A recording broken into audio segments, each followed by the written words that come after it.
চাঁপাইনবাবগঞ্জে concert সরকারি প্রাথমিক বিদ্যালয়ের সামনে জলাবদ্ধতায় দুর্ভোগে পড়েছে শিক্ষার্থী ও পথচারীরা। নিষ্কাশনের ব্যবস্থা না থাকায় পানি জমে দুর্গন্ধ তৈরি হয়। এদিকে জলাবদ্ধতা নিরসনে কার্যকর ব্যবস্থা নেওয়ার আশ্বাস স্থানীয় প্রশাসনের। শহীদুল ইসলামের প্রতিবেদন, জানাচ্ছেন মাহমুদা আক্তার। শিবগঞ্জ উপজেলার ৩৮ নম্বর কানসার্ট সরকারি প্রাথমিক বিদ্যালয়ের সামনের সড়কে এভাবেই জমে থাকে বৃষ্টির পানি। কাঁচা সড়ক নিষ্কাশনের ব্যবস্থা না থাকায় হাঁটু পানি জমে জলাবদ্ধতা তৈরি হয় বর্ষাকালে। রাস্তার দুই পাশে রয়েছে আম ও গুড়ের বেশ কয়েকটি আড়ত।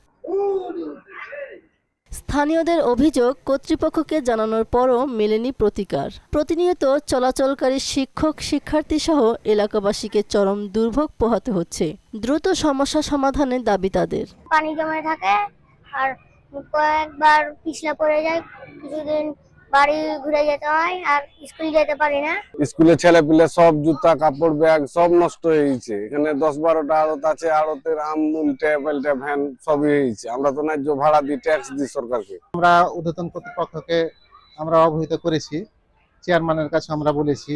2 বছর আগে আমরা ইউনো স্যারকে একটা দরখাস্ত দিয়েছিলাম, কিন্তু কোনো প্রতিকার আমরা পাইনি। উপজেলা নির্বাহী অফিসারের দৃষ্টি আকর্ষণ করছি যেন আমাদের এই রাস্তাটার আশু সমাধান করা হয়, যেন আমাদের স্কুলের কোমলমতি বাচ্চারা যেন এই দুর্ভোগ থেকে মুক্তি পায়।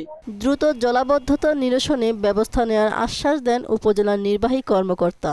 আমি চেষ্টা করবো সেটা ভিজিট করে খুব দ্রুতই ইঞ্জিনিয়ারকে সাথে নিয়ে যে এটার কোনো ব্যবস্থা করা যায় কিনা, কোনো ড্রেনের জায়গা আসলে আছে কিনা এটা দেখে, যদি এরকম থাকে তাহলে আমরা খুব দ্রুতই পানি নিষ্কাশনের জন্য যে ব্যবস্থা করা দরকার করার চেষ্টা করব।